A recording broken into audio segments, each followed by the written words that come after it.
sayın milletvekillerim, sayın Büyükşehir Belediye Başkanım. Bilinen bir anlayışla yoluna devam ediyor. Yüksek sayıda konut üretmekte kalmıyor. 2014'te üretim anlayışını yenileyen TOKİ, zengin yaşam kültürümüzü ve mimari geleneğimizi yansıtan yatay mimari yaşam kültürünü merkeze alarak geleneği geleceğe taşıyor.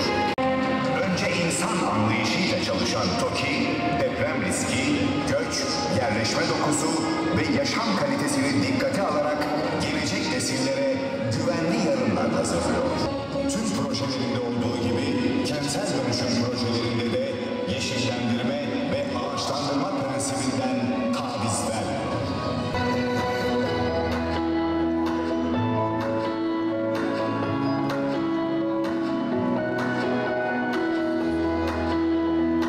Gaziantep en çok yatırım yaptığımız şehirlerin başında gelmektedir.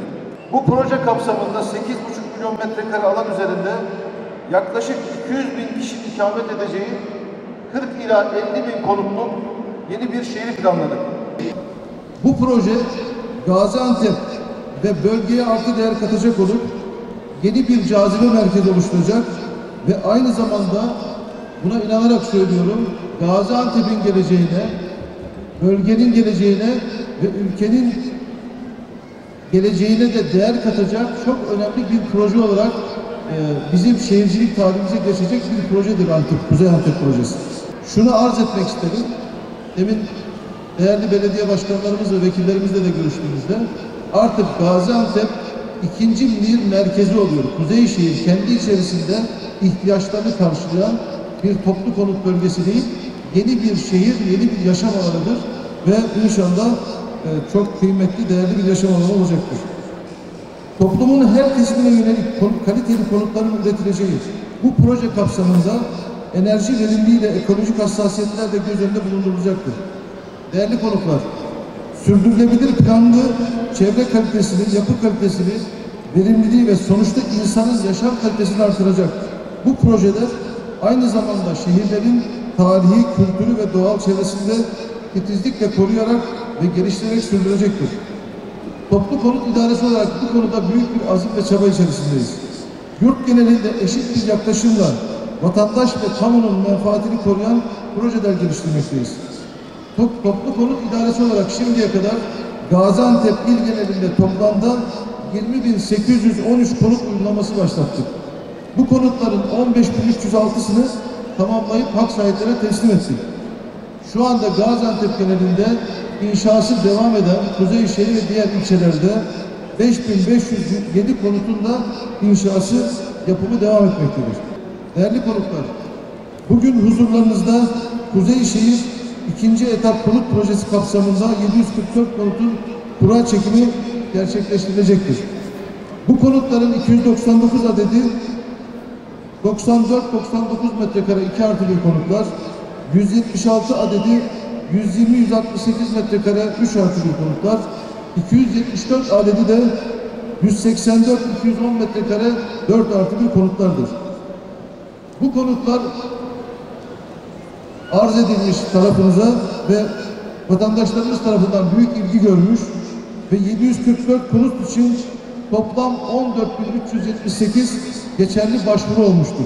Bu projede taksitler, yani ödemeler konut tesliminden sonra başlayacaktır. Çünkü dar gelirli vatandaşlarımız hem konut taksiti ödeyip hem de kira ödeyemezler. Bu da bu projenin önemli bir özelliğidir. Bu vatandaşlarımız, kurada çıkmayan vatandaşlarımız yatırdıkları bedeli geri almadıklarında ikinci kuraya devam ettireceklerini anlıyoruz. Öyle kabul edeceğiz. Ve inşallah 27 Haziran saat 11'de ikinci etap konutlarımızın da kuralarını burada çekmiş olacağız. Yine bir müjdelerle bu ikinci etap konutlar için yeni bir talep toplamayacağız. 14 bin vatandaşımız içerisinden bu kurayı çekmiş olacağız. Bu duygularla içinde bulunduğumuz mübarek Ramazan ayını ve gelecek Ramazan bayramımızı şimdiden kutlar, hayırlı Ramazanlar dilerim. Hayırlı olsun. Biliyoruz ki yaşam hakkı en temel hak. Ama nasıl yaşatacağız? eşref-i mahlukat olarak doğan insan her şeyin en iyisine layıktır dedik. Sayın Cumhurbaşkanımızın liderliğinde, Recep Tayyip Erdoğan'ın liderliğinde 16 yıl önce halka hizmet, hakka hizmettir dedik. Sosyal devletin ne olduğunu bu millet bilmiyordu. İnsanı merkeze alan ve yalnızca eşref-i mahlukat olarak doğan insanın yaradılanı, yaradandan ötürü seven anlayışın mensuplarıyız diye yola çıktık. İşte bu sevgiyle, bu ekip, başta liderimiz, milletvekillerimiz büyük bir gayretle size, millete hizmet etme yolculuğundaydı. Ve önemli olan şey, sizin hakkınız olan Yüce Mevlam'ın size verdiği hakkı devlet olarak, millet olarak, yerel yönetimler olarak yerine getirmekti. Özellikle Gaziantep Büyükşehir, göç alıyoruz. Göçü berekete dönüştürme, riski rızka dönüştürmek için çok çalışmamız lazımdı. Yine Ankara'dan aldığımız güçle, güçlü bir heyetle özellikle şehrimizin en temel iki ihtiyacı var. Birincisi, çok genç bir nüfusumuz var. Çocuklarımız eğitim, eğitim, eğitim diyoruz. O yüzden derslik seferberliği yapıyoruz. O yüzden 2 gün önce Milli Eğitim Bakanımız buradaydı. 5000 dersliği aynen toplu konut idaresi gibi nasıl bir Türkiye vizyonuyla yola çıktıysak 5000 dersliği bitirdik. Ama diyoruz ki daha yapacak çok işimiz var. 7000 dersliği bu çocuklarımıza kazandıracağız ve derslik başına düşen öğrenci sayısını hızlı bir şekilde normalleştireceğiz.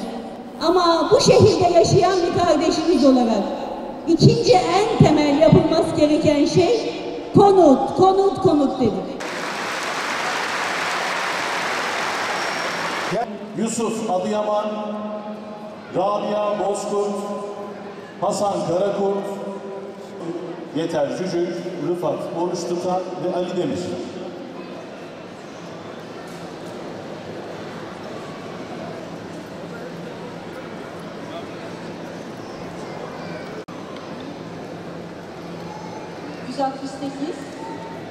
D9 zemin 2 numaralı daire 3+1 hayırlı uğurlu olsun.